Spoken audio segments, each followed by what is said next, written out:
Yaz tatillerinde çocukların ekran kullanımının artması oldukça yaygın bir durum. Okul döneminde rutinler daha kolay uygulanırken tatilde bu sınırların gevşemesi şaşırtıcı değil. Ancak bu demek değil ki tamamen boş kalsınlar, rutinlerden uzak olsunlar. Özellikle yaz tatilini uzun süre evde kalarak geçiren, dışarı çıkmayan, arkadaşlarıyla yüz yüze bir araya çok sık gelmeyen çocukların ekran kullanımı süresi artacaktır tabii ki. Burada dikkat edilmesi gereken bir diğer nokta ise sadece ekran süresine bakmamak gerek. Ekran çocuğun hayatında nasıl bir yer tuttu? Bu sorunun cevabı önemli. Ekran ile vakit geçirmek çocuğun sosyal hayata dahil olmasına, arkadaşlarıyla ve ailesiyle vakit geçirmesinden alıkoyuyorsa bunu daha yakından değerlendirmek gerek. Okulların açılmasına az kalmışken okul rutinlerine geri dönüş nasıl olmalı? Buna da değinmek istiyorum. Çünkü ebeveynleri en çok zorlayan ve ailelerde çatışmaya yol açan süreçlerden birisi de bu. Her zaman sert geçişlerin adaptasyonu zorlayacağını söylüyoruz. Okul rutinlerine geçmek de aslında bunlardan birisi. Bir anda tatil bitti, hadi eski halimize dönelim demek çocuğu zorlar. Bir anda tatil bitti, hadi eski düzenimize dönelim demek çocuğu zorlar.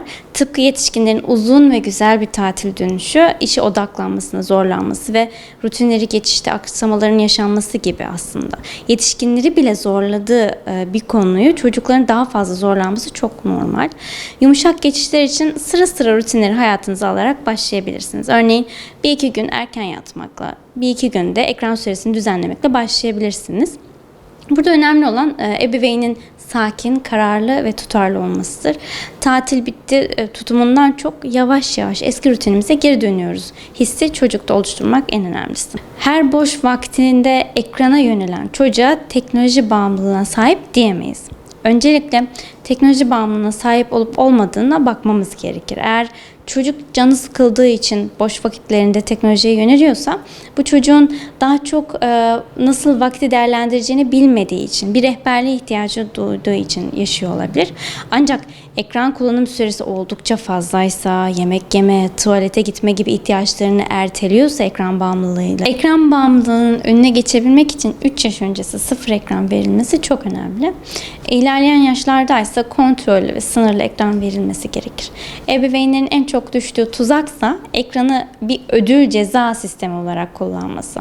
Ödül olarak verilen ekranlar teknolojinin daha ilgi çekici bulunmasına, ceza olarak verilmesine de ekran kısıtlamaları yine teknolojiye daha yoğun ilgi duymasına sebep olabilir.